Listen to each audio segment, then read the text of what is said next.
అంటే ఒక దేవుడికి భక్తురాలికి ఉంది సంబంధమా అనుకోవచ్చు. నాకు దేవుడే అతను నా దృష్టిలో. ఎందుకంటే అంత మంచి క్వాలిటీస్ అతనికి ఉన్నాయి. దువ్వాడ శ్రీనివాసరావు దేవుడు, మీరు భక్తురాలు. ఆఫ్ కోర్స్ నిజం. ఎందుకంటే దేవుడికి ఉండాల్సిన క్వాలిటీస్ దువ్వాడ శ్రీనివాస్ గారు చాలా ఉన్నాయి. వివాహితుల సంబంధం అంటుంది కదా, వివాహితుల సంబంధం వస్తుంది కదా, వెళ్తుంది కదా, మరి కనెక్ట్ అయ్యాను తప్పేం లేదు. నేను అబద్ధం చెప్పాలదలుచుకోలేదు. మీరు ఇద్దరు కనెక్ట్ అయ్యారు.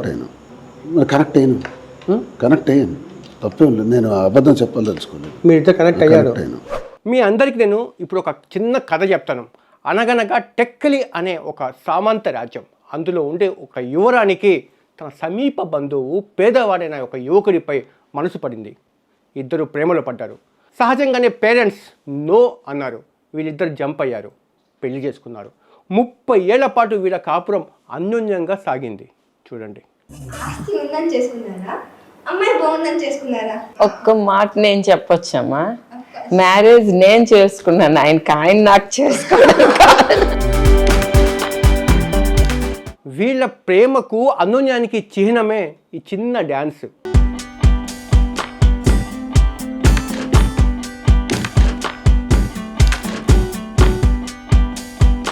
ముప్పై ఏళ్ల తర్వాత ఒకరి లోపాలు ఇంకొకరికి అప్పుడు తెలిసాయి. వీళ్ళ మధ్య ఒక కొత్త క్యారెక్టర్ ఎంట్రీ ఇచ్చింది.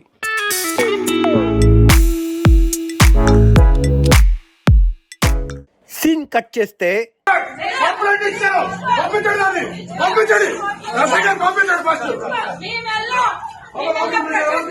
అయితే ఈ కథలో ఎవరు పాత్ర ఏంటని చెప్పి వాళ్ళతో ఇంటర్వ్యూ చేసి మీ ముందు ఉంచుతాను.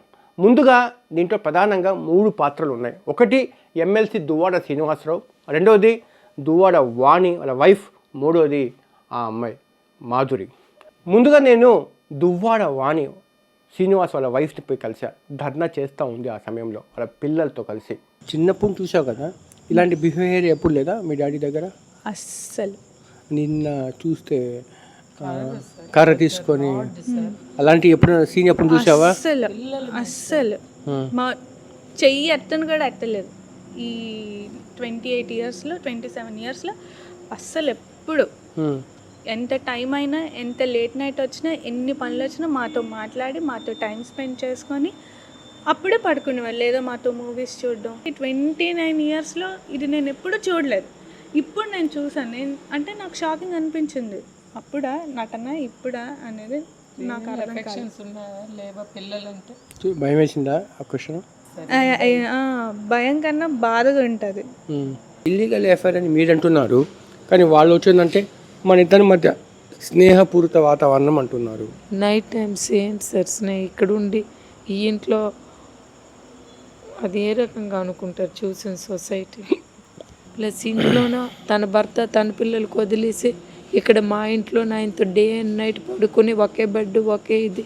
ఫ్రెండ్స్ సార్, అది మేము ఇల్లీగల్ అఫైర్ అంటామా ఏమంటాం దాన్ని?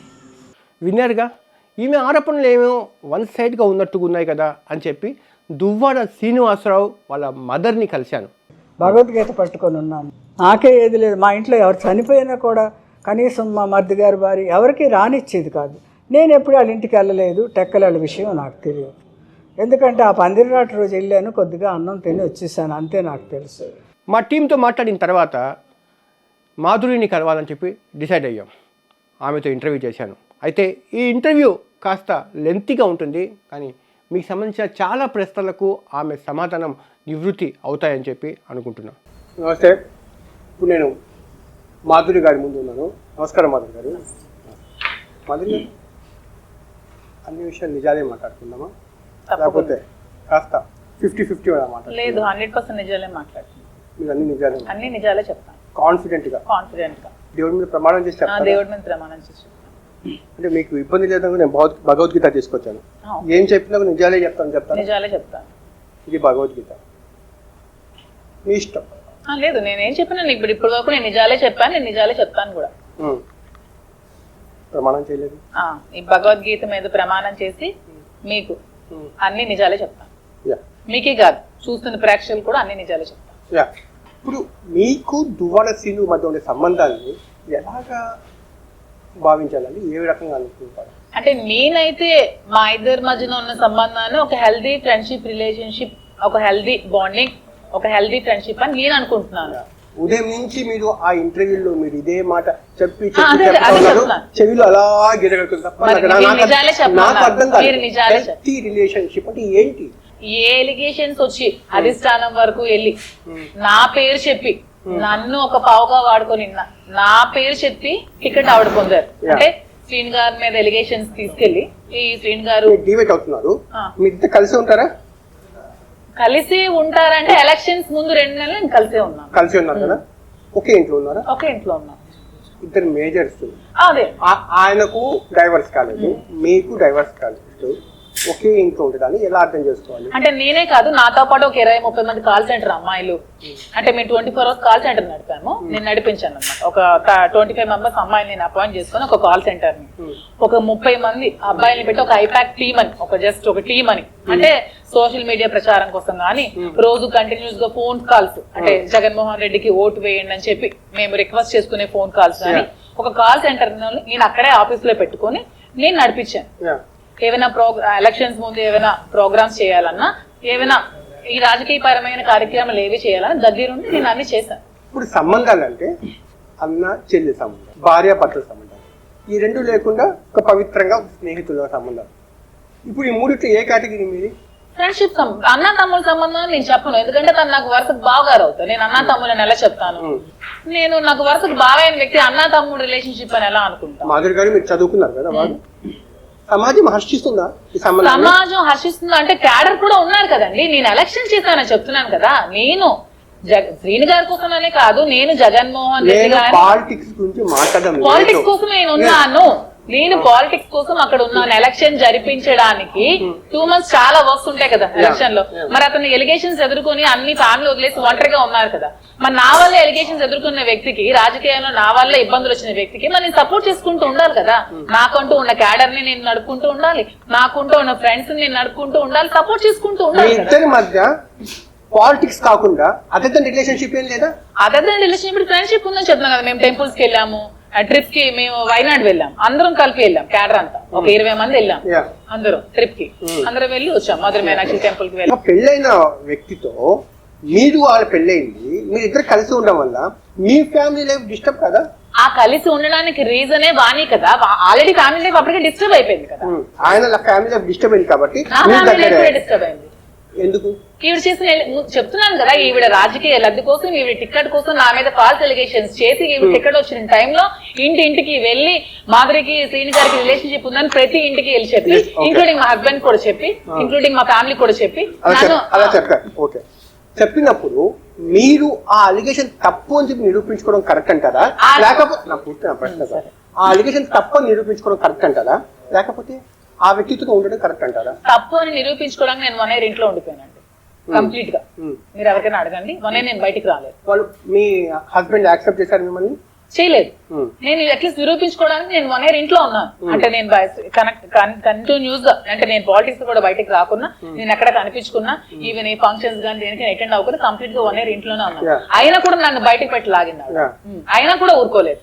ఇంకా చాలా మందికి ఫోన్లు చేసి ఆవిడ దూరం పెట్టండి, ఆవిడ దగ్గరికి వెళ్ళకండి, నా దగ్గరికి వచ్చే వాళ్ళు ఆపడం, నా దగ్గరికి వచ్చే స్టూడెంట్స్ నేరుగా మీడియా ముందుకు వచ్చి ఇల్లీగల్ కాంటాక్ట్స్ అని చెప్తా ఉంది కదా. ఉదయం నుంచి అదే చెప్తా ఉంది, ప్రెస్ మీట్ పెట్టి మీడియా ముందు అదే చెప్తా ఉంది. ఇలాంటి అలిగేషన్స్ వస్తుంది, ఆమె ఏదో ఒకటి బరస్ట్ అవుతుంది. నాకు ఒక ఫ్యామిలీ ఉంది, నాకు భర్త ఉన్నాడు, రెస్పెక్టెడ్ ఫ్యామిలీ ఉంది, నాకు ఒక పిల్లలు ఉన్నారు, వాళ్ళ లైఫ్ ఏమవుతుంది చెప్పి ఇలా ఆలోచించలేదా? అరే అప్పటికి అంత అయిపోయింది కదండి అవ్వాల్సిన డామేజ్. అప్పటికే ఆవిడ చేసిన ఎలిగేషన్స్ హస్బెండ్ వదిలేశాడు, ఫ్యామిలీ దూరం పెట్టారు, మా బావగారు అక్కగారు ఎవరు మాట్లాడడం మానేశారు, అందరూ దూరం పెట్టారు, ఒంటరిగా ఉంటున్నాను. అప్పటికే ఆవిడ చేసిన ఎలిగేషన్స్ నా ఫ్యామిలీ లైఫ్ స్పాయిల్ అయిపోయింది కదా. సొసైటీలో ఉన్న పేరు పోగొట్టింది, డామేజ్ చేసింది. అప్పటి వరకు మాధురి అనేది తెలుసు, అందరూ దువార్ శ్రీనివాస్ మాధురి అని చెప్పేవాళ్ళు. అప్పటికే మొత్తం చేయాల్సిన బ్యాడ్ అంతా చేసింది కదా. మరి 2 years నుంచి ఉన్నానని అందరికీ సోషల్ మీడియా చెప్తుంది. మరి ఇప్పుడే ఎందుకు వచ్చింది? ఎలక్షన్ ముందు అక్కడ 2 months ఉన్నాను కదా కంటిన్యూస్ గా. అసలు మీరు ఎందుకున్నారు? మళ్ళీ చెప్తున్నాను కదా, పొలిటికల్ పార్టీ ఒక్కోసారి. అవునండి, 2 months పొలిటికల్ సంబంధించిన ఆ విషయాల్లో మీ ఫ్యామిలీ లైఫ్, మీ భర్త, అగ్నిసాక్షిగా పెళ్లాడిన భర్త, మీ పుట్టిన బిడ్డలు, వాళ్ళ భవిష్యత్తు ఏమైనా పర్వాలేదా? అంటే మార్నింగ్ వచ్చి నైట్ ఇంటికి వెళ్ళిపోతే తప్ప ఆవేశంగా మాట్లాడుతున్నాను. ఒకసారి ఆలోచించి ఆలోచించండి. మీకు బిడ్డలు ఉన్నారు, ఎంతమంది పిల్లలు? 3 ఆడపిల్లలు ఉన్నారా? నాకు భవిష్యత్తు ఉంది కదా. రేపు మీ అమ్మ మీద ఇలాంటి అలిగేషన్ వస్తుందంటే వాళ్ళ మానసిక పరిస్థితి. మరి అలిగేషన్స్ నేను కూడా క్లియర్ చేసుకోవాలి కదా. మరి ఏ రాజకీయాల్లో నేను అంటే ఇప్పుడు వచ్చి నేను కూడా అందరిలాగా వర్క్ చేసి నేను ఆ రోజు నైట్ ఏం స్టే చేయలేదు కదా, మార్నింగ్ రావడం నైట్ ఇంటికి వెళ్ళిపోవడం, ఇంట్లో ఉండడం, దాంట్లో తప్పే ఉంది. అలా చెప్పలేదు కదా. ఆవిడ చెప్పింది నేను అక్కడ ఇంట్లో నైట్ ఉన్నానని చెప్పడానికి ఎవిడెన్స్ ఇవ్వనండి. ఫాల్స్ ఎలిగేషన్స్ ఎన్నైనా చేస్తామండి, ఎలిగేషన్స్ కి ఏముంది. నేను ఇంట్లో నైట్ ఉన్నాను అని చెప్పి నాకు ఒక ఎవిడెన్స్ చూపించమనండి. శ్రీను గారితో నైట్ నేను అక్కడ ఇంట్లో ఉన్నాను, ఇగో నువ్వు శ్రీను గారితో ఈ నైట్ ఇక్కడ ఉన్నావు అని నాకు ఒక ఫోటో చూపించమనండి. అవును. ఆయన ఎందుకండి అక్కడ డిస్టర్బ్ అయ్యాడు? ఎక్కడ డిస్టర్బ్ అయ్యారు? వాళ్ళ ఫ్యామిలీ అసలు ఇంతకుముందు బాగా కలిసే ఉన్నాము. అంటే నేను ఒక 2 years క్రితం ఆ ఫ్యామిలీతో మా పాప ఇంటర్వ్యూ చేసింది. Just 2 years back. మీరు వాళ్ళ లైఫ్లో ఎంటర్ కాక ముందు అనుకుంటా చాలా అన్యోన్యంగా ఉన్నారు ఆ భార్య భర్తలు. మా ఇంటర్వ్యూలో వాళ్ళిద్దరు డ్యాన్స్ చేశారు, అంత అన్యోన్యంగా ఉన్నారు. భర్త మీద వచ్చిన కష్టాల గురించి ఆమె తలుచుకొని బోరున ఏడ్చింది. ఈమెకి వచ్చిన కష్టాలు అంటే ఈమె కూడా జైలుకి వెళ్ళి అలాగ వెళ్ళింది కదా, ఈమెకు జైలుకి వెళ్ళినట్టు కదా. అతనే వెళ్ళారు. ఈమెకు తలుచుకొని అతను ఏడ్చాడు. సో అంత అన్యోన్యంగా కనిపించింది. సీన్ కట్ చేస్తే ఒకరినొకరు కొట్టుకోవడానికి చంపుకోవడానికి సిద్ధపడతా ఉంటే ఇంత క్లాషెస్ ఎందుకు? శ్రీను గారు అప్పటికే కూడా చాలా ప్రాబ్లమ్స్ ఫేస్ చేస్తున్నారు. కానీ శ్రీను గారిలో ఉన్న గొప్పతనం ఏంటంటే అతను లోపల ఎంత లావా ఉన్నా సరే బయటికి నవ్వుతూ, అంటే మీరు వచ్చినప్పుడు నవ్వుతూ యాక్ట్ చేశారేమో. ఎందుకంటే మార్నింగ్ ప్రెస్ మీట్ చెప్పారు కదా, 30 సంవత్సరాలుగా నేను నరకం అనుభవిస్తున్నాను, 30 సంవత్సరాలుగా నా మీద ఎప్పుడు మర్డర్ అటెంప్ట్ చేయాలని చూస్తున్నారు, ఈ 30 years నుంచి నేను చాలా ప్రాబ్లమ్స్ ఫేస్ చేస్తానని అందరికీ ప్రెస్ మీట్ పెట్టి అతను చెప్పారు కదా. అంటే మీరు వచ్చినప్పుడు యాక్ట్ చేసి ఉంటారు మొగుడు పిల్లలు ఇద్దరు. నిజమే మీరు ఎందుకు అనుకోవాలి? నేను జస్ట్ ఒక 1 year బ్యాక్ కూడా 8 months బ్యాక్ కూడా హైదరాబాద్ కలిసినప్పుడు సేమ్ ఫ్యామిలీ కూతురు ఉన్నారు, భార్య ఉన్నారు అంటారు. నేను విజయవాడలో కలిసినప్పుడు వాళ్ళు ముగ్గురు కలిసి భోజనం చేశాం.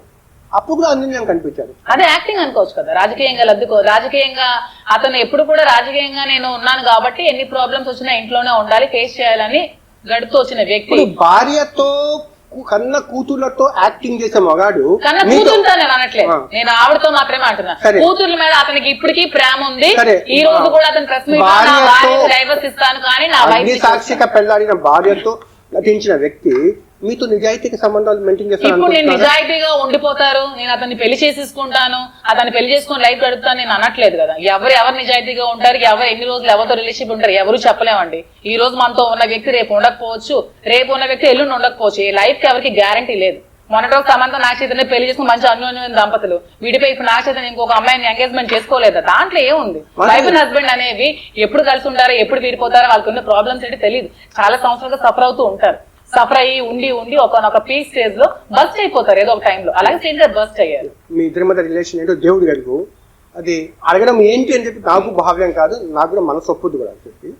ఇప్పుడు మీది రెస్పెక్టెడ్ ఫ్యామిలీ కదా, అంటే మీది ఫ్యామిలీ రెస్పెక్టెడ్ ఫ్యామిలీ, మీరు పెళ్లి చేసుకున్న వాళ్ళు కూడా రెస్పెక్టెడ్ ఫ్యామిలీ. మీరే చెప్పారు అమ్మ, బయట తండ్రి వయస్సుతో ఉన్న వ్యక్తితో నీకు సంబంధం అంట కట్టి ప్రచారం జరుగుతా ఉంది, వద్దమ్మ ఇవన్నీ వదిలేసి నువ్వు ఇంట్లో ఉండి తల్లి అని చెప్పి ఎక్కడ మీకు చెప్పారు? ఇవన్నీ వదిలేసి నువ్వు ఇంటికి వచ్చి నువ్వు ఉండని చెప్పారు. కానీ అన్ని వదిలేసి వచ్చినా నన్ను సొసైటీ వదలట్లేదు కదా. అందుకే చెప్తున్నాను, వాణి గారు చేసిన ఎలిగేషన్స్ అన్ని బ్యాక్ తీసుకుంటే నేను నిజంగా అన్ని వదిలేసి నా ఇంట్లో కూర్చుంటాను. నేను ఇప్పుడు ఏం చేయాలి? సారీ చెప్పాలి మీకు వచ్చి? సారీ కాదు, నేను నా రాజకీయ కాంక్షతోనే నేను మాధురి మీద ఎలిగేషన్స్ చేశాను అని చెప్పాడు ఆవిడ. చెప్తే నేను నాకంతా ప్రాబ్లం సాల్వ్ అయిపోతుంది కదా. నువ్వు చేసిన ఎలిగేషన్స్ చేసేసి నా పిల్లల మీద ఎలిగేషన్, నా పిల్లలు ఏం చేస్తారు? పసి పిల్లలు, వాళ్ళ మీద ఎందుకు ఎలిగేషన్ చేయాలి? తప్పు కదా. నేను ఇప్పుడు ఇష్టం వచ్చినట్టు మాట్లాడంటే ఎంతసేపు? నీ పిల్లల కోసం మాట్లాడంటే ఎంతసేపు? నీ కాలేజ్ చదువుతున్నారు, విజయవాడలో ఎక్కడో ఉంటారు, ఏ హాస్టల్లోనో ఉంటారు, ఎక్కడెక్కడో తిరుగుతూ ఉంటారు. నేను కామెంట్ చేయలేనా? చిన్న పిల్లలు, ఇంకా 4 సంవత్సరాలు పసి పిల్లలు, దానికి ఇంకా ప్రపంచం కూడా తెలియదు. నువ్వు అలాంటి పిల్లలు ముగ్గురిని కామెంట్ చేస్తే ఆ వీడియోస్ అన్ని ఇప్పుడు సోషల్ మీడియాలో ఉంటే రేపు పొద్దున్న అవన్నీ నా పిల్లలకి హట్ అవ్వా? బాధపడరా నా పిల్లలు? మరి అవి ఆమెకు అర్థం కావట్లేదా? ఇష్టం వచ్చినట్టు సంస్కారం లేకుండా ఏది పడితే అది బాగుతోంది, ఇష్టం వచ్చినట్టు మాట్లాడుతుంది. ఆ స్కోప్ ఇచ్చింది కూడా మీరు కదా. ఎందుకు నేను ఇచ్చానా? నేను ఏ రోజైనా మాట్లాడానా వాళ్ళ కోసం? ఆవిడ కదా తీసుకొచ్చింది ఎలిగేషన్స్. టికెట్ కోసం ఎలిగేషన్ తీసుకొచ్చింది ఆవిడే. ఎమ్మెల్యే టికెట్ కోసమే. అవునండి, ఈ భగవద్గీత మీద సాక్షిగా నేను చెప్తున్నాను, ఆ వాణి దువ్వాడ ఓన్లీ రాజకీయ కాంక్షతో, రాజకీయ పిచ్చితో చేసిన ఎలిగేషన్స్ ఇవన్నీ. నిజంగా భర్త మీద ప్రేమ ఏమి ఏమి కాదు ఆవిడకి. ఎప్పుడు కూడా ఏమి ఉండదు. ఎప్పుడు ఆడు వీడు అందరి ముందు, క్యాడర్ ముందు కూడా అలాగే నీచంగా నికృష్టాలు. అందరికి అడగండి ఎవరైనా చెప్తారు క్యాడర్. ఎప్పుడు శ్రీన్ గారు ఇంట్లో ఉంటే పైన ఉంటారు క్యాడర్ పట్టుకుని, 5 మగవాళ్ళు పట్టుకుని బెడ్రూమ్ లో ఉంటారు. నీకేంటంత అవసరం? నువ్వు నా క్యారెక్టర్ డిఫేమ్ చేస్తున్నావు. నీ క్యారెక్టర్ ఏంటి? మరి అక్కడ నువ్వు బయట కూర్చొని మాట్లాడతారా? నీ మొగుడు రాజకీయాలు చేస్తే నువ్వు వెనకుండా సపోర్ట్ చేయాలి. నువ్వేంటి పైన మాట్లాడడం? ఇవన్నీ ఏంటి? నీకు రాజకీయ కాంక్ష ఎప్పటి నుంచో ఉంది. ఈవిడికి ఒక అధికారం ఇచ్చి మెంటల్ రిటార్డెడ్ పర్సన్ అంతా. మీకు ఆ విషయం తెలుసా? దువ్వాడ శ్రీనివాస్ కంటే ముందు పొలిటికల్ ఫ్యామిలీలో వాణి వాళ్ళే ఉన్నారు, వాళ్ళ ఫాదరు, వాళ్ళ ముత్తాతలు, వాళ్ళంతా. ఈమెకి చేసుకున్న తర్వాత దువ్వాడ శ్రీనివాసరావు పాలిటిక్స్ లోకి ఎంట్రీ ఇచ్చాడు. చేసుకున్న తర్వాత ఈమె అతను లవ్ చేసి పెళ్లి చేసుకున్నాడు, ఇతను కావాలని వరించి లేచిపోయి పెళ్లి చేసుకుంది. వాళ్ళ మదర్కి అడగండి, ఇవిడ లేచిపోయింది. శ్రీను గారికి ఆ విషయం మీకు తెలుసా? లేచిపోయింది. అంటే శ్రీనుకి ఇష్టం లేకపోయినా కూడా లేచిపోయింది. శ్రీను గారికి ఇష్టం లేదు అంతగా పెళ్లి చేసుకోవాలి, నేను ఫ్యామిలీ అంటే అసలు ఇష్టం లేదంట అతనికి. అది చాలా ఇంటర్వ్యూలు కూడా మీరు చెప్తారు, ఇష్టం లేదు.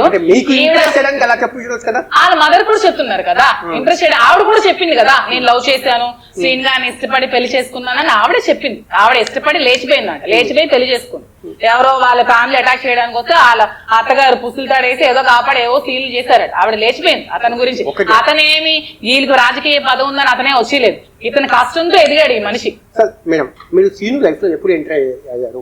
2022 నాకు ఇంటర్వ్యూ ఇచ్చారు వాళ్ళిద్దరు. అప్పుడు అక్టోబర్ లో, అప్పుడే జస్ట్ ఒక 1 month 2 months ఇంటర్వ్యూ అయిన తర్వాత మీరు ఫస్ట్ పాలిటిక్స్ లో ఎంటర్ అయ్యారు. మీకు ఎవరు పిలిచారు? బాని. ఎందుకని? నాకు ఈ సర్కిల్ ఎక్కువ ఉందని, ఉమెన్ సర్కిల్ ఎక్కువ ఉందని, వైశ్యస్ కమ్యూనిటీ అంతా నాకు కొంచెం సపోర్ట్ చేస్తారని, ఓట్ బ్యాంకింగ్ ఉందని పిలిచింది. మరి డైరెక్ట్ గా పదవితో ఆఫర్ చేశారు వాళ్ళు, మీరు రాజకీయాల్లోకి రండి తిరగండి అని కూడా. మీరు ఏం చేశారు? డాన్స్ నడిపించే వాళ్ళ? ఆ పెట్రోల్ బంక్ నడిపేదాన్ని, బంక్ ఉంది నాకు అక్కడ టెక్కల్లో, బంక్ నడిపించేదాన్ని. నాకు డాన్స్ చిన్నప్పటి నుంచి భరతనాట్యం నాకు ఇష్టం, ప్రొఫెషన్ కాబట్టి డాన్స్ క్లాసులు చెప్పేదాన్ని. స్కూల్ ఉంది ఇంటి దగ్గర కింద డాన్స్. పాలిటిక్స్ లో రావాలని ఎందుకు అనిపించింది? నాకు జగన్మోహన్ రెడ్డి అంటే చాలా ఇష్టం. నేను బేసికల్ గా జగన్ అన్నకి మంచి ఫ్యాన్. అప్పుడు టిక్ టాక్ లో ఉన్నప్పుడు నేను చాలా వీడియోస్ జగన్ అన్నమే చేసేదాన్ని.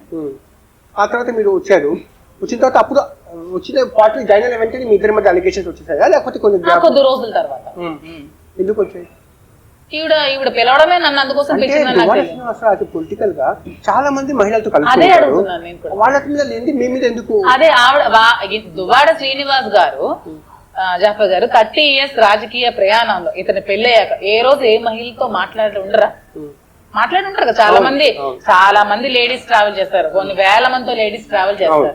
అంటే శ్రీనివాస్ గారు ఎప్పుడు శ్రీరామచంద్రుడా ఈవిడ దృష్టిలో ఇప్పుడే లేడీస్ తో మాట్లాడడం ఎలిగేషన్ చేయడానికి ఈవిడకు ఉన్న ఇదేంటి అంటే ఓన్లీ ఆవిడ మైండ్ లో టికెట్ కావాలని ఆలోచన వచ్చి దీన్ని ఎలాగ నేను సాధించుకోవాలి అంటే శ్రీను గారిని బ్యాట్ చేసి శ్రీను గారి మీద ఇలాంటి ఒక ముద్ర వేసేస్తే అప్పుడు సొసైటీ త్వరగా ఇలాంటి ముద్రని సొసైటీ కూడా త్వరగా నమ్మేస్తుంది కదా. ఒక అమ్మాయికి అబ్బాయికి రిలేషన్షిప్ ఉంటే అందులో డెప్త్ ఏంటో కూడా తెలుసుకో, త్వరగా నమ్మేస్తారు.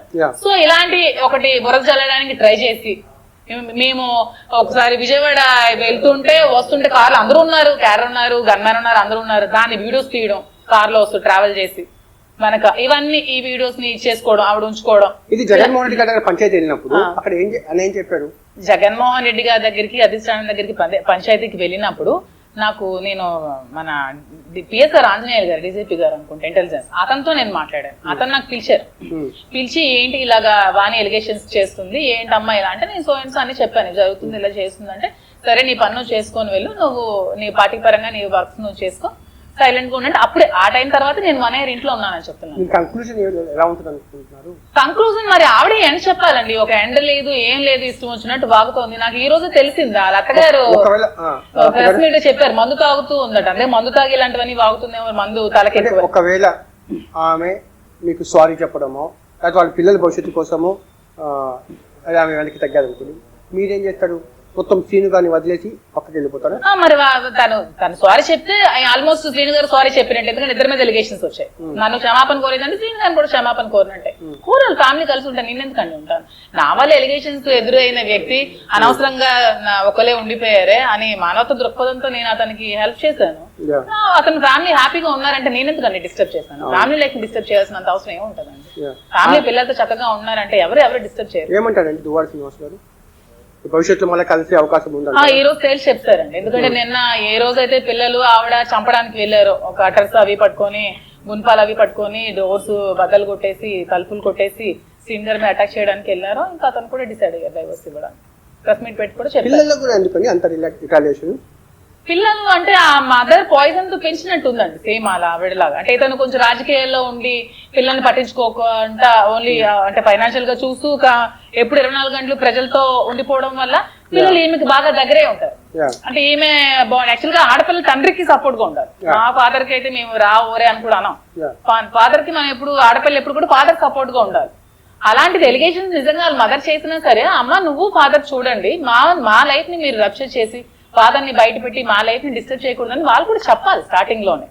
చెప్పకుండా పిల్లలు కూడా అతనికి నువ్వు ఒరే అరే మీ ఇంటికి రావద్దురా చెత్త అని ఉన్నాయి అతని దగ్గర. ఇప్పుడు అంటే ఈ మధ్యనే ఫాదర్ పట్ల అలా వ్యవహరిస్తున్నారు వాళ్ళు, అంతకు ముందు నుంచి కూడా వ్యవహరిస్తున్నారు అలాగే ఈ మధ్య పిల్లలు ఫాదర్ పట్ల అలాంటి వ్యవహారము ఇప్పుడే చేస్తున్నారు. అంటే నాకు తెలిసి నేను ఈ మధ్యన చూస్తున్నాను, అంతకు ముందు నుంచి వాళ్ళు బిహేవ్ చేస్తలేదు, మరి అతనికే తెలియాలి. ఎందుకంటే మరి అప్పుడు నాకు ముందు వాళ్ళు ఏంటో పిల్లల గురించి నాకు సరిగ్గా తెలియదు. మీ హస్బెండ్ నుంచి ఈ మధ్య ఈ 4 రోజుల నుంచి వస్తుంది అవుతుందట, మాట్లాడారా వాళ్ళు? లేదండి, తను ప్రెసెంట్ ఆస్ట్రేలియాలో ఉన్నారు. అంటే ఆయనతో తెగితెంపులు అయిపోయినట్టేనా? అంటే తెగదెంపులు అంటే మాట్లాడడం మానేశారు ఇవన్నీ. అతను కొంచెం మానసికంగా బాగా హట్ అయ్యారు, ఎందుకంటే వాళ్ళ జుడిషియల్ ఫ్యామిలీ వాళ్ళంతా పెద్ద ఫ్యామిలీ, వాళ్ళు కూడా హట్ అయ్యారు. ఈ ఎలిగేషన్స్ వల్ల వాళ్ళు కూడా చాలా సఫర్ అయ్యారు. ఎందుకంటే బావగారు కూడా చాలా సఫర్ అయి ఉంటారు. కోర్టుకి వెళ్ళినప్పుడు చాలా మంది కామెంట్స్ చేస్తారు కదా, మీ మరదలు ఎలా అలా అంటాను కామెంట్స్ చేస్తే వాళ్ళు కూడా బాధపడి దూరం పెట్టారు. అంటే మళ్ళీ వాళ్ళు యాక్సెప్ట్ చేస్తే మళ్ళీ రీఅసోసియేట్ అవ్వడానికి రెడీయా మీరు మీ పాత ఫ్యామిలీతో? అలా అంటే మరి ఏంటో ఆలోచించుకోవాలండి అవన్నీ. ఇంకా ఈవిడ చేసిన ఎలిగేషన్స్ కి ఇంకా ఎంత వాళ్ళు రియాక్ట్ అవుతారో. మొన్నటి వరకు బయటకు తెలియదు, ఓన్లీ ఫ్యూ పీపుల్ మాత్రమే టక్కర్లో ఈవిడ కొంతమంది క్యాడర్ కి కార్యకర్తలకు మాత్రమే ఈవిడ ప్రచారం చేస్తుంది విషయాన్ని. అంటే ఒకటి మేడం, ఇది ఇప్పటికీ మనము అంటే ఇంత డెవలప్మెంట్స్ ఉన్నా కూడా పితృస్వామ్య వ్యవస్థలో ఉన్నాం. లేడీస్ అంటే కొంచెం సున్నితంగా వ్యవహరించే పరిస్థితి కనిపిస్తూ ఉంది. ఇటువంటి ప్రతికూల పరిస్థితులు ఎక్కువ ఉంటాయి కదా మహిళలకు పాపము. ఇలాంటప్పుడు మనము జాగ్రత్తగా ఉండాలి. మిగతా వాళ్ళకు ఆ అలిగేషన్స్ రాకుండా కూడా ఒక అవకాశం చూసుకోవాలి కదా. ఆ విషయాన్ని మీరు ఎక్కడ బ్యాలెన్స్ చేయలేక రాజకీయాలకు రాకముందు నాకు ఇన్ని తెలివితేటలు ఆడుకున్నంత కన్నింగ్ ఆలోచన అవన్నీ నాకు లేవండి. నేను కొంచెం ఫెయిర్ గా ఫ్రాంక్ గా స్ట్రైట్ ఫార్వర్డ్ గా ముక్సూట్ గా వెళ్లే మనిషిని. నేను ఏది ఉంటే అది మాట్లాడేస్తాను, ఏది ఉంటే చెప్పేస్తాను. ఇంత మనసులో పెట్టుకొని ఇవన్నీ నాకు చేశారని నాకు తెలియదు. నాకు తెలిసినప్పటికే నా జీవితం నాకు చాలా స్పాయిల్ అయిపోయింది. భయం అనిపించట్లేదా? భయం 4-5 మొన్న నాకు ఈ సోషల్ మీడియా చూసినప్పుడు కొంచెం నాకు చాలా మనసుకు చాలా బాధ అనిపించింది. చాలా ఏడ్చాను కూడా. చూశాను తండ్రి వయసు ఉన్న వాళ్ళతో, అదే తండ్రి వయసు ఉన్న వాళ్ళతో, తర్వాత దువ్విన అని దువ్వాడ తాలూకా అని, దువ్వాడ ఏదో ఏదో ఏదో గుర్రం అని ఏదో సంథింగ్ ఏవో పెడుతున్నారు వాళ్ళకి నచ్చినట్టు. మరి వాళ్ళ ఇంట్లో లేడీస్ లేరేమో, మరి వాళ్ళ ఇంట్లో అమ్మాయిలు ఆడపిల్లలు లేకపోయి ఉంటారు, అందుకే ఇష్టం వచ్చినట్టు పెడుతున్నారు. వాళ్ళకి డెప్త్ ఏంటో తెలియదు కదా, ఇక్కడికి వచ్చి తెలుసుకుంటే విషయాలు తెలుస్తాయి. ఇష్టం వచ్చినట్టు పెట్టేసుకుంటున్నారు వాళ్ళు. మళ్ళీ ఈ 1 year నుంచి మీరు వాణి గారు కూర్చొని ఎప్పుడు మాట్లాడుకోలేదా? అది కూడా మీకు చెప్తున్నానండి. నేను ఒకనొక టైంలో వాణికి ఫోన్ చేసి చాలా ఎలిగేషన్స్ వస్తున్నాయి, అనవసరంగా మనం రప్చర్ అవుతున్నాం, బయట పడిపోతున్నాం, నువ్వు ఏవైతే క్యాడర్ కూడా కొంతమంది దూర పెట్టింది ఆవిడ. అంటే నాకు ఎవరైతే సపోర్ట్ చేస్తున్నారో వాళ్ళు కూడా ఇంటికి రావద్దని, వాళ్ళు కూడా ఇంటి నుంచి గెంటేసింది క్యాడర్ కూడా. అప్పుడు నేను మెసేజ్ పెట్టాను, నేను వీళ్ళు అందరూ వచ్చి కూర్చొని మన అందరం మాట్లాడుకుందాం, కూర్చొని దీన్ని సాల్వ్ చేసుకుందాం. ఏంటంటే ఇది ఆపేద్దాం, ఇది ఇక్కడతో ఆపేయండి, ఇది బయటికి నువ్వు ప్రచారం ఇలా చేయొద్దు, మనం తేల్చుకుందాం అంటే పెద్ద గొడవలు. ఇప్పుడు శ్రీని గారికి అదెవరు నాకు ఫోన్ చేసి చేయడానికి, మీరెవరు నాకు చెప్పడానికి, మీరెవరు నాకు వచ్చి మాట్లాడడానికి, అంటే అప్పుడు ఆవిడకి అధికారం దా ఉండేది. అది టికెట్ నాకు ఎలాగైనా వస్తుంది, నేనే చేస్తాను. మీరు కూడా ఎమ్మెల్యే టికెట్ ఆశించలేదా? నేను ఆశించలేదండి. నాకు చాలా మంది అప్పట్లో నాకు ఈ ఓట్ బ్యాంక్ అన్నిటికీ ఎంపీ టికెట్ అని అవన్నీ చాలా సోషల్ మీడియాలో పెట్టారు, కానీ నేను ఏ రోజు కూడా టికెట్ కోసం ఆశించలేదు. శ్రీని గారు సపోర్ట్ చేయాలనే ఉద్దేశంతోనే వచ్చాను. ఓట్ బ్యాంక్ అంటే ఏ సామాజిక వర్గం? నాకు వైశ్య సామాజిక వర్గంలో ఓట్ బ్యాంకింగ్ ఉండేది, నా కళింగ సామాజిక వర్గంలో కూడా ఓట్ బ్యాంకింగ్ ఉండేది. అంటే మీది మాది కళింగ, సేమ్ కమ్యూనిటీ. నాకు స్టూడెంట్స్ అందరూ ఎక్కువ మాక్సిమం వాళ్ళే. స్టూడెంట్స్ అంటే ఏ స్టూడెంట్స్? కోలాటం, లేడీస్, డాన్స్, భరతనాట్యం, వీళ్ళంతా ఎక్కువ community, Vaishyas community. Okay, what next కార్యాచరణ? నెక్స్ట్ కార్యాచరణ అంటే మొన్నటి వరకు సైలెంట్ గా ఉండేది, ఎవరి లైఫ్ లో వాళ్ళు లీడ్ చేసుకుని ఉండేవాళ్ళం. అతను కూడా పిల్లలకి చూసుకొని, ఫ్యామిలీకి చూసుకొని, వైఫ్ చూసుకొని ఉండేవాళ్ళు. ఏ రోజు కూడా డైవర్స్ ఇస్తానని కూడా అంత ప్రాబ్లమ్స్ ఫేస్ చేసిన ఏ రోజు కూడా అతను అనలేదు. ఒకవేళ డైవర్స్ ఇస్తే ఆయన ఒక విషయం చెప్పేది, ఏ రోజు కూడా అనలేదు. కానీ ఏ రోజైతే ఈవిడ నన్ను ఇలా సడన్ గా బయటకు తీసుకొచ్చిందో, సడన్ గా మన లైఫ్ ని ఎప్పుడైతే బయట పెట్టిందో, అందరికీ ఇంకా మొత్తం ఇది ఊరుకే పరిమితమైన విషయం మొత్తం స్టేట్ ఇష్యూ చేసింది. ఈ స్టేట్ ఇష్యూ చేసిన విషయానికి మరి ఇప్పుడు నేను కరెక్ట్ గా ఉన్నాను, నేను ఏమి మాట్లాడట్లేదు, ఏమి చేయలేదన్నా ఇంక సొసైటీ నమ్మే స్థితిలో ఉండదు. ఇంకెక్కడికి వెళ్ళినా దువ్వాడ శ్రీనిగా తాలూకా అని అంటారు నన్ను చూసి ఎవరు. ఇంకా అంటే అప్పుడు సెటిల్ అయిపోతారా దువ్వాడ శ్రీనితో? సెటిల్ అయిపోతారంటే ఆల్రెడీ నేను ఆ ఇంట్లో నేను కూడా ఇన్వెస్ట్ చేశాను అమౌంట్, పైన కింద కట్టుకుందామని. వాళ్ళ బ్రదర్ తమ్ముడు ఇన్వెస్ట్ చేశారు, అక్కడ ఇల్లు కట్టుకొని ఉంటాను పైన. అందులో భాగస్వామ్యం ఉంటాం లేదు, జీవితంలో భాగస్వామ్యం నేను ఉంటానని చెప్పట్లేదు. ఒక ఫ్రెండ్ గా ఉంటాను, పాలిటిక్స్ హెల్ప్ చేస్తాను, మళ్ళీ సీనియర్ టికెట్ వస్తుంది, మళ్ళీ. అంటే మనకి ఇంకా అమెరికన్ కల్చర్ రాలేదండి, అలా అయింది భారతీయ సంస్కృతి. అన్ని క్రిమినల్ లా చూశాను, అంత క్రిమినల్ మాన్యువల్ చూశాను. ఇప్పటికీ కంటిన్యూస్ గా ఫ్రెండ్షిప్ లో ఉంటున్నాం కదా. ఫ్రెండ్షిప్ ఫ్రెండ్షిప్ వేరండి. ఇప్పుడు ఆ ఫ్రెండ్షిప్ మీ మధ్య దువ్వాడ శ్రీనివాస్ మధ్య ఫ్రెండ్షిప్ రెండు ఒకటేనా? మరి రాజకీయంగా వచ్చాక ఒక ట్రాక్ లో ట్రావెల్ చేశాక ఫ్రెండ్షిప్ ఉంటే తప్పే ఉంటది. అంటే ఫ్రెండ్షిప్ అనే పదం ఎంత ఎందుకు అందరూ దాని ఫ్రెండ్షిప్ ని బూతులో చూస్తున్నారు? మీరే మీ మాటల్లోనే ఆ అర్థం ధ్వనించేలాగా మాట్లాడుతున్నారు. మళ్ళీ మేము ప్రశ్నిస్తే ఇలాగా అంటున్నారు. పవిత్రమైంది ఫ్రెండ్షిప్ అనేది కాదు. అక్క చెల్లి బంధం, భార్య భర్తల బంధం, రెండింటికంటే కూడా ఎక్కువది. మీ మధ్య ఉన్నది ఆ లెవెల్ అన్నిటికంటే ఎక్కువ. అంటే ఒక దేవుడికి భక్తురాలికి ఉంది సంబంధమా అనుకోవచ్చు. నాకు దేవుడే అతను నా దృష్టిలో. ఎందుకంటే అంత మంచి క్వాలిటీస్ అతనికి ఉన్నాయి. దువ్వాడ శ్రీనివాసరావు దేవుడు, మీరు భక్తురాలు. ఆఫ్ కోర్స్ నిజం. ఎందుకంటే దేవుడికి ఉండాల్సిన క్వాలిటీస్ దువ్వాడ శ్రీనివాస్ గారు చాలా ఉన్నాయి. అప్పుడు ఎప్పుడో ఎన్టీఆర్ యుగ పురుషులుగా ఇప్పుడు నెక్స్ట్ దువ్వాడ శ్రీనివాస్ అలాగ అవుతారేమో. అంత మంచి వ్యక్తి అతను. అతని మీద ఇలాంటి ఫాల్తూ నిందలేసి ఎంత బ్యాచ్ చేయడం ఇది కరెక్ట్ కాదు. అది కరెక్ట్ కాదని నేను ఈ 2 years కూడా బయటకు రాలేదు. దేవుడు భక్తురాలు అంటే మన నిత్యానంద స్వామి కూడా గుర్తుకొస్తాడు నాకు తెలియదండి. నేను స్వామీజీని అవన్నీ ఒకటి ఇవన్నీ వివాదాలు కానీ ముందు ఈ ఇంపాక్ట్ మేడం నా యొక్క పర్సనల్ ఫీలింగ్ మీ పిల్లల మీద పడకూడదు అని చెప్పి నా యొక్క కోరిక. నా కోరిక కూడా అదే. ఇప్పుడు మీరు ఏదేదో మాట్లాడేస్తాను, నేను ఏదేదో అడిగేస్తాను, అవన్నీ పబ్లిక్ డొమైన్ ఎప్పటికీ ఉండిపోతాయి. ఆ పిల్లలు రేపు చూసినప్పుడు వాళ్ళ మానసిక పరిస్థితి బహుశా మీకు ఎంత 30 years ఉంటుందా ఏజ్? ఇప్పుడు 33. మీ పిల్లలు చిన్నవాళ్ళు ఉంటారు కదా, ఇప్పుడు 4 years అండి చిన్న పాప. ఒకవేళ ఒక 10 ఏళ్ళ తర్వాత వాళ్ళు మళ్ళీ యూట్యూబ్లో మీ పేరు పెట్టి సెర్చ్ చేస్తే దొరికే వీడియోస్ చూసి బోరుగా ఏడ్చుకుంటారు వాళ్ళు. ఎస్, అదే నేను అంటున్నాను. ఆ బోరునే ఏడ్చుకునే పరిస్థితి రాకూడదు కాబట్టే వాణి ఏ ఎలిగేషన్స్ అయితే నా పిల్లల మీద నా మీద చేసిన ఎలిగేషన్స్ బ్యాక్ తీసుకుంటాదా, లేదంటే అలిగేషన్స్ బ్యాక్ తీసుకున్నారంటే ఇంకో మాట ఇంటరప్షన్. నా మధ్య దువ్వాడ శ్రీనివాసరావు మధ్య ఉండే సంబంధము అందరూ తెలియ సంబంధం అని ఎందుకు చెప్పరు మీరు? అన్న నేను ఎప్పుడు అనుకోలేదు కదా అన్నయ్య అని. అలా ఎలా చెప్తాను? భక్తురాలు అంటే ఓకే అని చెప్పాను కదా. దేవుడు నాకు భక్తురాలు అంటే ఓకే, బావ మరదలు అంటే ఓకే. నేను ఎప్పుడు అన్న అనుకోకపోతే వరస అవ్వన్న వ్యక్తికి నేను అన్న అనుకోకపోతే అన్న అని ఎలా అనమంటారు? ఇప్పుడు ఆవిడ చేసిన ఎలిగేషన్స్ అన్ని ఇప్పుడు ఉండిపోయాయి కదా. మరి మీరు అన్నట్టు అదే నా ప్రాబ్లం. ఇప్పుడు మీరు కరెక్ట్ గా పాయింట్కి వచ్చారు. నా ప్రాబ్లం కూడా అదే. ఇప్పుడు రేపొద్దు నా పిల్లలు యూట్యూబ్ లో సెర్చ్ చేసి ఈ వీడియోస్ వస్తే వాళ్ళ మానసిక స్థితి ఏంటి, వాళ్ళ లైఫ్ ఏంటి, వాళ్ళ బ్రతుకేంటి, నా బాధ కూడా అదే. నా బాధ ఇప్పుడు మీకు అర్థమైంది, ఈ రోజు మీ ఒక్కరికి అర్థమైంది. ఇవన్నీ సెర్చ్ చేసి నా పిల్లల లైఫ్ ఏంటి ఈజీగా ఇందాకేదో కామెంట్ చేసింది. మా సబ్స్క్రైబర్స్ కూడా ఒక రిక్వెస్ట్ ఏంటంటే, ఇది దువ్వాడ శ్రీనివాసరావుకి వ్యవహారమో, వాణి సంబంధించిన వ్యవహారమో, మాధురి సంబంధించిన వ్యవహారం కాదు. ఈ ముగ్గురితో ముడిపడి వాళ్ళ పిల్లలు ఉన్నారు. ప్లీజ్ ఈ ట్రోలింగ్లో ఆ పిల్లల్ని మాత్రం తీసుకురావద్దు. ఎందుకంటే మీరు పెట్టే పొలిటికల్గా మోటివేషన్తోనో ఏమో చేసే థంబ్నెయిల్స్ కానీ మీమ్స్ కానీ రేపు ఆ పిల్లలు చూస్తే మాత్రము, పిల్లలు ఎవరు పిల్లలైనా పిల్లలు, మన పిల్లలు, మాధురి పిల్లలు, లేకపోతే దువ్వాడ శ్రీనివాస్ పిల్లలు, రేపు వాళ్ళు చూసుకున్న తర్వాత బోర్గా ఏడ్చుకునే పరిస్థితి రాకూడదు. ఇప్పుడు ఏడ్చుంది సార్. ఎందుకంటే ఇప్పుడు ఆ సిచ్యువేషన్ ఆవిడ తీసుకొచ్చిందండి. మరి దీన్ని ఎలా ఫేస్ చేయాలి చెప్పండి? ఇందాక పబ్లిక్ గా ఆ మీడియాకి టీవీ నాకు ఏదో ఫ్యాషన్ షో లాగా పిల్లలకి ముగ్గురికి DNA టెస్ట్ చేంజ్ ఏంటండి కామెంట్స్? ఎవరిచ్చారా రైట్స్ అలా మాట్లాడడానికి? నా కోసం కామెంట్ చేస్తే భరించాను, పడ్డాను. నా పిల్లలు నీకేం చేశారు? చిన్న పిల్లలు నీకేమైనా అన్నారా? నీ దగ్గరికి వచ్చారు? నువ్వు ఎప్పుడైనా చూసావా అసలు ఆ పిల్లలకి?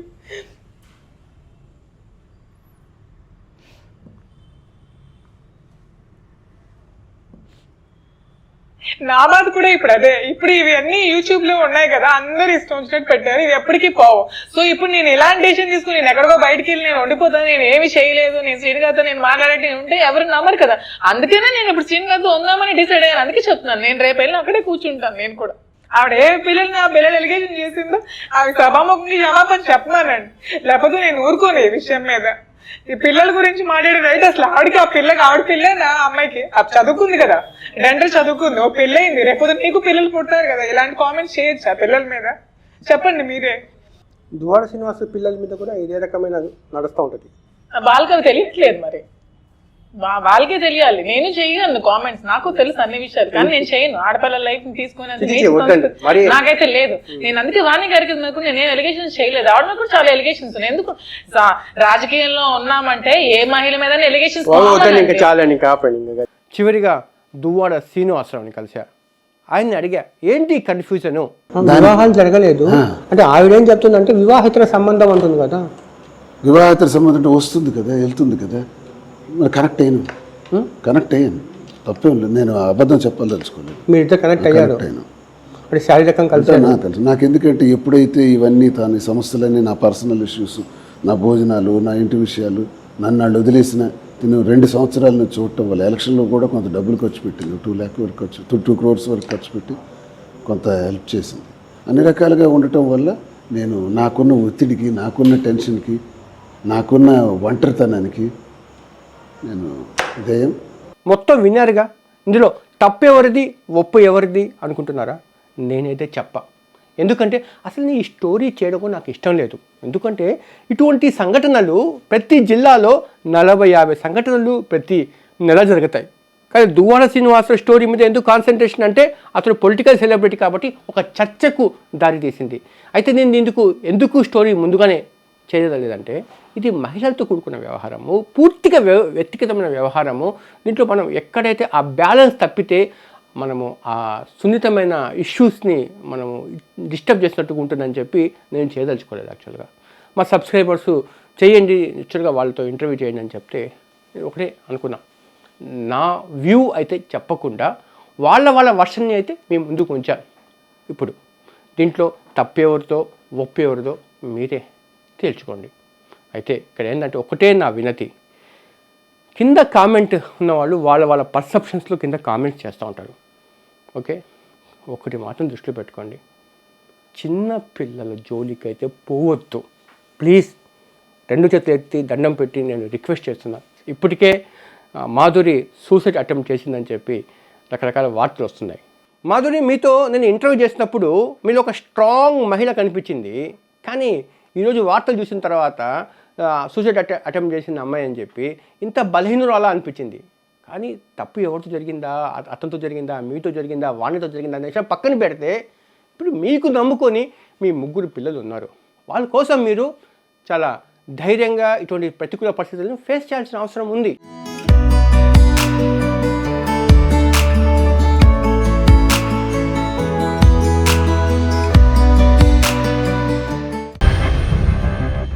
నమస్తే, నేను మీ జాఫర్.